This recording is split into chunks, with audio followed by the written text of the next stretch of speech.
You're watching Fox 13 News at 9 with Bob Evans and Hope Woodside. Earlier in this newscast, we showed you a questionable drug rehab program for teens that your tax dollars support. Following a Fox 13 investigation, the state is having second thoughts about sponsoring that program. In part 2 of tonight's X Report, investigative reporter Remy Barron exposes possible connections with the Church of Scientology. Fox 13 was there when the New Life Center in Orem told parents dropping off their kids there's a problem. A Fox 13 investigation found the center was using books and techniques provided by a group called Narconon International. After reviewing our findings, the 4th District Court, which funds the program, decided to sever its ties. I think based on the information that Narconon International may be tied to a religious organization, we cannot mix church and state in a facility. The Church of Scientology is the religious organization some believe is behind the materials provided by Narconon International for the Orem Drug Rehab Center. The church tells Fox 13 they had nothing to do with setting up the program. However, the center treats kids with some unusual techniques also used by the church. Kids are told to take long saunas, swallow vitamins, and even cooking oil. It's all contained in the writings of the late L. Ron Hubbard, the man revered by the Church of Scientology. The sauna sweat-out procedure is supposed to rid the body of drug residues and toxins stored in fat cells.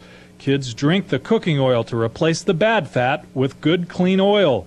And they practice so-called communication drills, such as asking and answering questions over and over, such as, do birds fly? Do fish swim?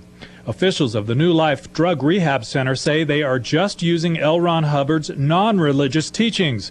But Phoenix-based Scientology critic Rick Ross disagrees. Well, I think Scientology is certainly interested in using its Narconon program as a means of bringing people into Scientology. I mean, Kirstie Alley went through Narconon, is now a very devout Scientologist.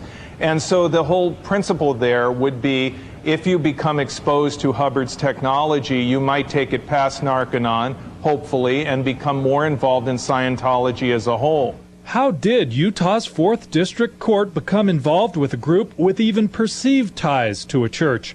Kay Lindsay is the judge ordering kids to attend. After first saying she was too busy to talk, she eventually agreed to a brief interview. I'm not concerned with it being a legitimate medical procedure. You know, I'm concerned with something that's making life and the difference of children. Okay? Okay, thanks for chatting with us about it. New Life officials say they have doctors to back up their claims Narconon procedures work. As further proof, they arranged some interviews with kids who have gone through the program. It opened my eyes, completely changed me for the better. And, you know, I've had opportunities to go out and smoke weed and stuff like that, but I totally don't want to. It just messes your life up. Whether it works, whether it's connected to the Church of Scientology, those things may not matter in the end. Fox 13 discovered the New Life Center in Orem has no state license, even though it's treated about 200 kids. 4th District Court officials say they are researching licensing requirements and believe that may ultimately prevent them from continuing the program. Bob and Hope? Okay, so how is it allowed to open in the first place if it didn't have a license by the state? Well, apparently someone failed to check. The state put the program out for a public bid. Part of the proposal was that it meet all licensing requirements. The center's director feels she doesn't need a license to operate. Department of Human Resources officials say every rehab center needs a license. So there's a discrepancy there. So we'll have to see what happens. We will. Thanks, Remy. Remy.